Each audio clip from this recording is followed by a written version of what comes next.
نسابق نرقى وللغير نسعى ونرسوم للكون أحلى. أزمات عديدة يمر بها المواطن اليمني في كافة جوانب حياته تتزايد يوما بعد آخر، وتتربع شحة المياه على قائمة تلك الأزمات. فأينما اتجهت في مختلف البقاع اليمنية ستجد طفلا يبحث عن الماء أو امرأة أرهقها التعب من جلب المياه من مناطق بعيدة لعدم توفر مصادر مياه توقف عنهم هذا العناء. هنا في هذه المنطقة النائية بمديرية الشمايتين بمحافظة تعز، وتحديدا هيجة عينة، كان الناس يحلمون بلفتة إنسانية تخفف معاناتهم، فكان أن وصل إليهم هذا المشروع المبارك الذي تم العمل عليه وبمراحل متعددة انتهت بفضل الله بخروج الماء من هذا البئر الذي تم إنشاؤه صدقة جارية للأخت الفاضلة عائشة بنت محمد السحيباني رحمها الله وأسكنها فسيح جناته. وتم هذا المشروع بتنفيذ وإشراف الشيخ الفاضل أبو عبد الرحمن حفظه الله. نجيء وفي راحتينا الضياء نقاء وحبا لكل البشر.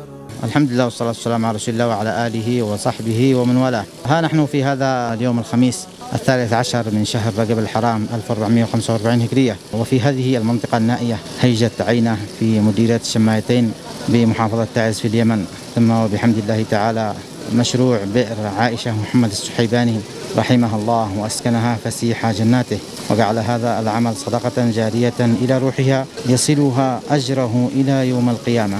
نسابق نرقى وللغير نسعى ونرسوم للكون أحلى الصور.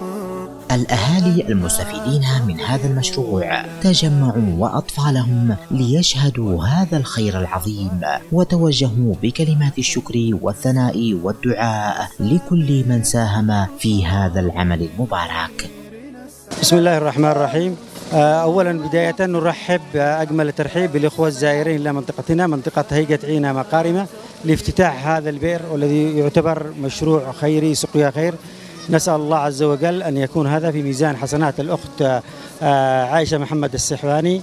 نسأل الله عز وجل أن يكون في ميزان حسناتهم. المعاناة كانت شديدة بالأمانة، يعني إنه معاناة للناس كلهم، والآن يعني خفت هذه المعاناة، والصورة في خلفية توضح مدى فرحة هؤلاء الأطفال. نتمنى أن تستمر مثل هذه المشاريع وتغطيتها في كثير من المناطق، وخاصة نحن هنا الآن نحتاج إلى دعم هذا المشروع بمنظومة طاقة شمسية، بالإضافة إلى خزان لاحتواء هذا الماء ويكون خير لأبناء المنطقة.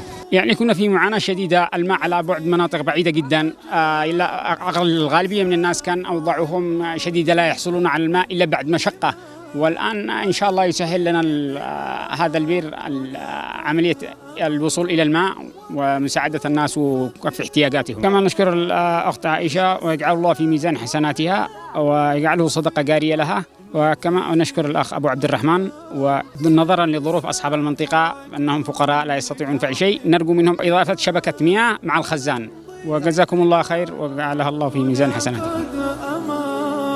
ونوديع في الأرض بدر النما ليوري. كنا نروح عند الماء من مكان بعيد، الحمد لله الآن معانا هنا بير. شكرا ماما عائشة، شكرا أبو عبد الرحمن، جزاكم الله خير. شكرا لكم، هنا اليوم فرحانين، كنا نجيب الماء من بعيد، أسعدتنا نحن اليوم، جزاكم الله خير. كنا نروح عند الماء من مكان بعيد، نحن شكرا معانا ماء، جزاكم الله خير. عاد نحن تعملون خزان شربتك مياه. عاد هنا نشتيكم تعملون خزان شبكة مياه. شكرا ماما عشان ربنا محمد رسولك الجنة. نجيء وفي راحتينا الضياء نقاء. مشروع بئر عائشة بنت محمد السحيباني رحمها الله وأسكنها فسيح جناته صدقة جارية يعدها المستفيدون منها بداية الطريق لتخفيف معاناتهم. نسأل الله أن يجزي كل من ساهم فيها خير الجزاء ويجعلها صدقة جارية لهم إلى يوم القيامة. كما نسأله تعالى أن يوفقهم لتحقيق أمنيات هؤلاء المستفيدين بمد هذا البئر بمضخة وشبكة مياه وخزان. جزاهم الله خير الجزاء وسقاهم من حوض نبيه صلى الله عليه وسلم شربة هنيئة لا يظمؤون بعدها أبدا. نسابق نرقى وللغير نسعى ونرسو. مبادرتنا مبادرة شبابية تطوعية نسعى من خلالها لتخفيف معاناة الفقراء وعون المحتاجين الذين أضر بهم الفقر وضاعفت مآسيهم الأوضاع الإنسانية في اليمن، فلنكن عونا لهم من خلال مختلف المشاريع الخيرية والتنموية ومشاريع حفر الآبار وسقي الماء. والله في عون العبد ما كان العبد في عون أخيه.